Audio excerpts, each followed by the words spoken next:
Hello, in this video I am going to show you how to set up your EZFlash device on your Game Boy. It could be advanced or advanced SP. I've got advanced SP, it could be advanced, it's totally up to you. Okay, so what you'll need is obviously this EZFlash.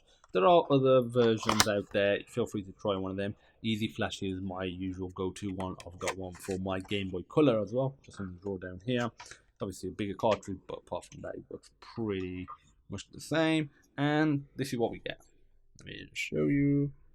You get a little device like so, and on the right hand side, if you're facing the front, on the right hand side there is, if I can show you, a port there where you can slot where you can put a micro SD card. It's both up to 128 gig. That's gonna be more than enough for your Game Boy Advance games. Don't know what the entire GBA library will come to. You might even be able to get the entire library on it, possibly, if you can get hold of all the games. I want to say this video is not condoning piracy. It is for educational purposes. You should own any games that you put on there, and yeah, I'm not showing you where to get the games from. If you do have any questions about anything, games or any of that sort of stuff, feel free to join the Discord group. There's a link in the description and we'll help you. Again, not condoning piracy. Okay, so you also need a micro SD card. I grabbed a 128 gig one off Amazon. It was the biggest they supported, so I thought I'd just get that.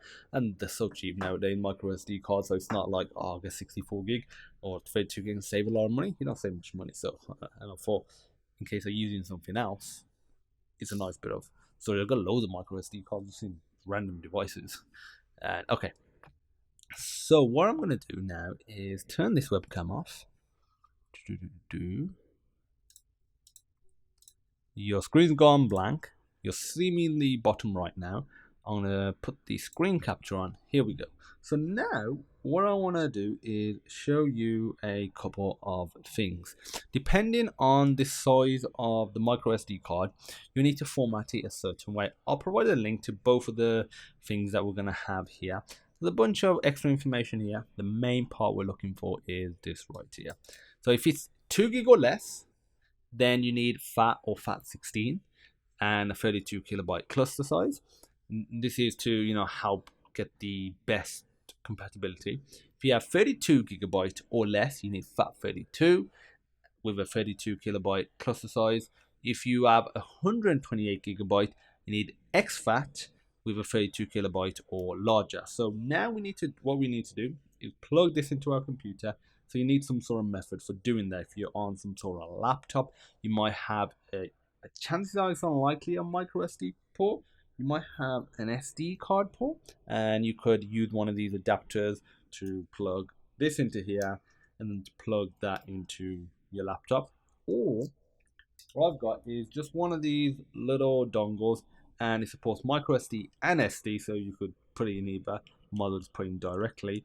Recommend one of these. I'll put a link in the description to this one or something similar. Don't know if it's still available, but I bought it a few years ago and I've had no issues with it. It's just an Anker one. Anker's products are always good and pretty reasonably priced, to be fair.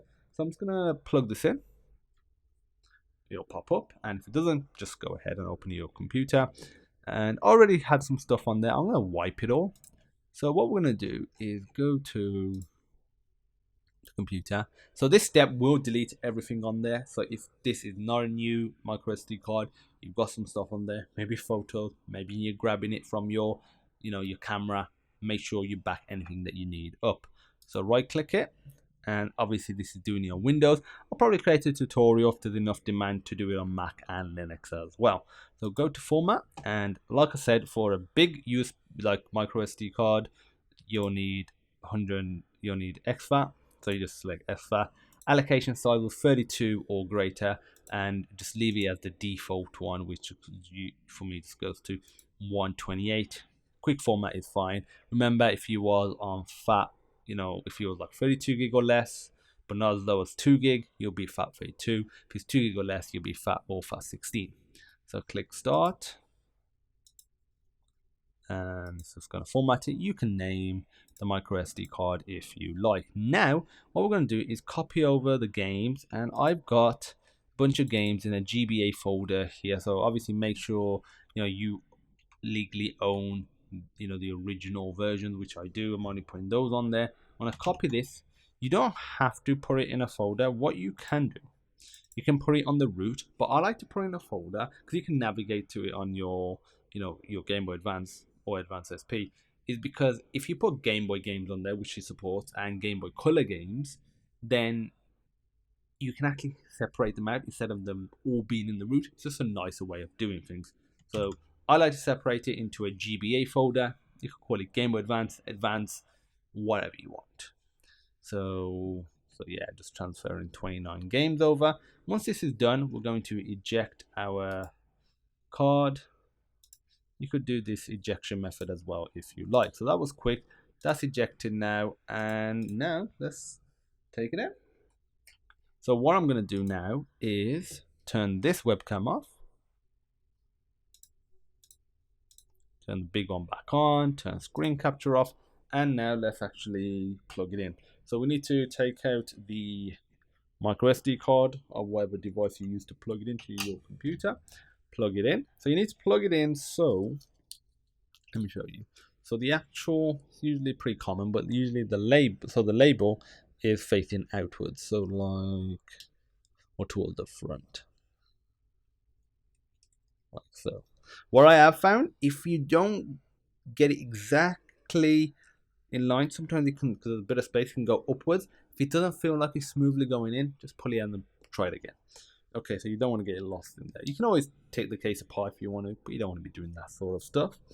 And now, obviously, you just put this in with the EZFlash, facing outwards. Make sure it's in there securely, and save Game Boy Nintendo, which is good. EZFlash appears, and there we go. It's the GBA folder.